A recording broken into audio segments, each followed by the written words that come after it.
mereview sebuah buku yang berjudul At-Tibyan fi Adabi Hamalatil Quran, karya Imam Abu Zakaria Yahya bin Syaraf An-Nawawi.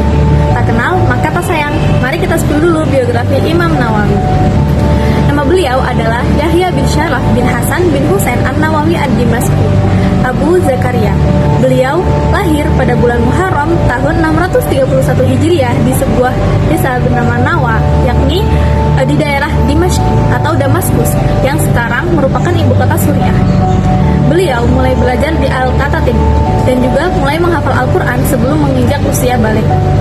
Disebutkan bahwasanya beliau menghadiri 12 halaqah dalam sehari. Beliau digelari Muhyiddin, yakni orang yang menghidupkan agama. Namun, beliau membenci gelar ini dikarenakan sifat tawadunya. An-Nawawi adalah seorang yang zuhud, waro, dan juga bertakwa. Beliau sederhana, qanaah, dan juga berwibawa. Imam Nawawi meninggalkan banyak sekali karya ilmiah. Di antaranya, ada 40 kitab yang terkenal. Yang pertama adalah dalam bidang hadis, contohnya seperti Arba'in dan juga Riyadhus Shalihin.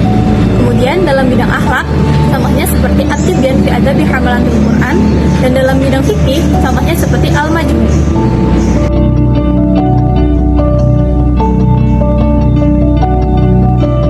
Di dalam buku At-Tibyan fi Adabi Hamalatil Quran terdapat 214 halaman dengan ukuran 15 x 23 cm, yang mana buku ini diterbitkan pada tahun 2005 oleh Maktabah Ibnu Abbas. Di dalam buku At-Tibyan fi Adabi Hamalatil Quran terdapat 10 bab-bab pembahasan. Langsung saja kita mulai pembahasan pertama. Bab pertama itu memiliki tema keutamaan pembaca dan juga penghafal Al-Quran. Nah, di sini di dalam buku ini itu terdiri dari beberapa hadis-hadis Nabi dan juga ayat-ayat Al-Quran yang mendukung tema keutamaan pembaca dan juga penghafal Al-Quran. Salah satu contohnya adalah hadis yang diriwayatkan oleh Utsman bin Affan, yakni Rasulullah SAW bersabda, "Khairukum man ta'allama al-Qur'ana wa 'allamahu." Yang artinya, sebaik-baik dari kalian adalah orang yang mempelajari Al-Quran dan yang mengajarkannya. Hadis riwayat Bukhari. Kemudian, contoh yang kedua adalah hadis riwayat Ibnu Abbas, bahwasanya Rasulullah SAW bersabda, "Innal ladzi laisa fi jawfihi syai'un minal Qur'ani kal baitil kharib." Yang artinya, sesungguhnya orang yang tidak memiliki hafalan sedikit pun diibaratkan seperti bangunan rumah yang roboh. Hadis riwayat Tirmidzi. Bab kedua. Nah, di dalam bab 2 ini membahas tentang keutamaan qiraah dan juga ahlul qiraah. Yang mana di dalam bab ini itu membahas tentang riwayat yang sahih dari Ibnu Mas'ud. Riwayat tersebut intinya adalah hendaknya kita itu mengimami sebuah kaum yang di dalamnya itu terdapat ahli membaca kitabullah. Hadis tersebut diriwayatkan oleh Imam Muslim. Bab ketiga. Nah, di dalam bab ini membahas tentang keharusan memuliakan ahlul Quran dan juga larangan menyakiti mereka, sebagaimana yang difirmankan oleh Allah Subhanahu wa taala di dalam Quran surat Al-Hajj ayat 32, yang mana Allah memerintahkan manusia untuk mengagungkan syiar-syiar Allah, yang mana hal tersebut itu timbul dari ketakwaan hati. Kemudian masuk pembahasan yang keempat. Pembahasan ini bertemakan adab pengajar dan juga pelajar Al-Quran, yang mana bab keempat ini merupakan sebuah inti dari penulisan At-Tibyan fi Adabi Hamalatil Quran yang dituliskan oleh Imam Nawawi secara ringkas dengan tujuan agar mudah dipahami dan juga dihafalkan oleh para pembacanya. Langsung saja, sebab yang pertama adalah adab bagi para pengajar Al-Quran. Di antara adab-adabnya yang dicontohkan di dalam kitab At-Tibyan fi Adabi Hamalatil Quran adalah berniat mengharap ridha Allah Subhanahu wa taala semata. Kemudian yang kedua, waspadai sifat sombong. Kemudian yang ketiga, menasehati para murid. Nah, menasehati para murid itu merupakan perwujudan dari lillah dan juga kitabillah. Karena menghormati ahlul Quran dan juga membimbingnya merupakan sebuah bentuk penghormatan kepada mereka. Sebab yang kedua adalah adab-adab yang harus dimiliki oleh pelajar Al-Quran. Di antaranya, yang pertama, harus mempunyai semangat yang tinggi. Yang kedua, berperilaku dan juga berpenampilan sopan. Yang ketiga, belajar di waktu pagi itu lebih baik. Dan yang keempat, itu belajar ketika hati gurunya itu tetap. Lanjut bab yang kelima. Nah, di dalam bab yang kelima ini membahas tentang adab-adab para penghafal Al-Quran.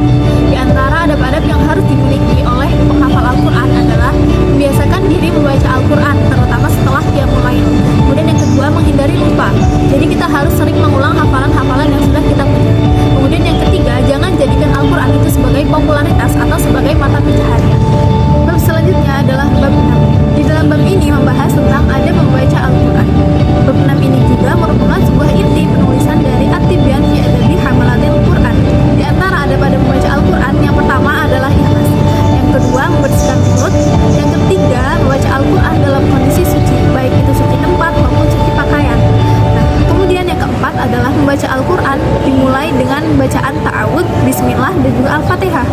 Nah, adab yang kelima adalah membaguskan suara dan juga membaca Al-Quran secara tartil. Sebenarnya masih banyak contoh-contoh lain yang disebutkan di dalam buku At-Tibyan fi Adabi Hamalatul Quran mengenai adab membaca Al-Quran. Silahkan membacanya secara mandiri apabila ingin tahu. Di dalam bab 6 ini juga disebutkan kondisi-kondisi makruh dalam membaca Al-Quran. Di antara kondisi-kondisi tersebut adalah yang pertama, apabila kita mengantuk. Kemudian yang kedua, apabila khotib sedang berkhutbah. Kemudian yang ketiga, ketika sholat, yakni ketika gerakan-gerakan sholat seperti sujud, rukuk, maupun gerakan-gerakan lainnya selain gerakan berdiri. Di bab 6 ini, selain membahas tentang adab membaca Al-Quran, juga kondisi-kondisi makruh membaca Al-Quran, di situ juga dijelaskan bahwasanya ada masalah-masalah unik yang perlu kita ketahui dan juga penting untuk kita ketahui. Di antara masalah-masalah unik tersebut adalah yang pertama, apabila kita selesai membaca Quran surat At-Tin, maka dianjurkan untuk membaca bala wa ana ala dzalika minasyahidin. Kemudian masalah unik yang kedua, apabila kita menemukan ayat innallaha wa malaikatahu yusholluna 'alan nabi ya ayyuhalladzina amanu shallu 'alaihi wa sallimu taslima. Kemudian kita bersalawat.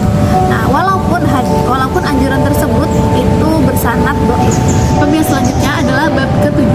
Di bab ke-7 ini membahas tentang adab terhadap Al-Quran. Di antara adab-adab terhadap Al-Quran yang pertama adalah wajib memuliakan Al-Quran. Kemudian yang kedua, haram mendebat ayat-ayat Al-Quran. Yang ketiga, haram menafsirkan ayat-ayat Al-Quran tanpa didasari dengan ilmu.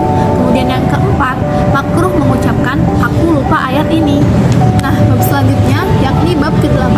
Di bab ke-8 ini kita membahas mengenai ayat dan juga surah yang dibaca pada saat kondisi dan juga waktu-waktu tertentu saja. Seperti halnya ketika sholat Jumat. Ketika sholat Jumat dianjurkan pada rakaat pertama membaca Quran surat Al-Jumu'ah sampai akhir, pada rakaat kedua membaca Quran surat Al-Ghasyiyah sampai akhir. Ya, masih banyak contoh surat dan juga ayat-ayat yang dibaca dalam waktu dan juga kondisi tertentu. Semuanya dijelaskan di dalam buku At-Tibyan. Silahkan dibaca secara mandiri. Bab yang ke-9. Di bab ke-9 ini membahas tentang menulis ayat Al-Quran dan juga memuliakan mushaf Al-Quran. Nah, contoh-contohnya yang disebutkan di dalam kitab At-Tibyan antara lain, yang pertama, haram orang yang berhadas itu membawa mushaf Al-Quran.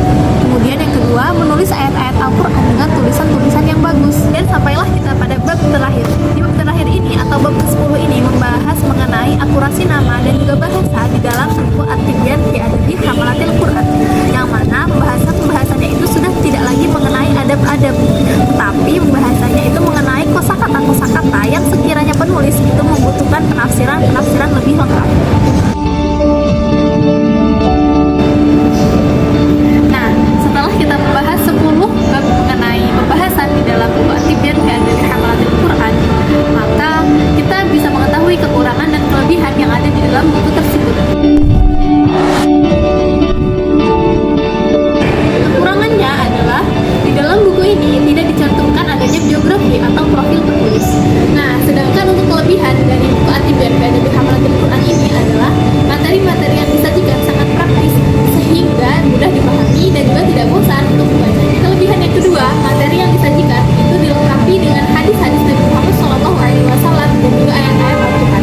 Nah, kelebihan yang ketiga, hadis-hadis Nabi itu dilengkapi juga dengan footnote yang menjelaskan tentang tahrij hadis, yakni menjelaskan tentang perawi-perawinya. Sekian pembahasan yang dapat saya sampaikan. Kurang lebihnya mohon maaf. Diberikan secara otomatis. Wassalamualaikum warahmatullahi wabarakatuh. Kamu jalan, Nang? Di sini, nggak di situ aja. Iya lah, ya jalan.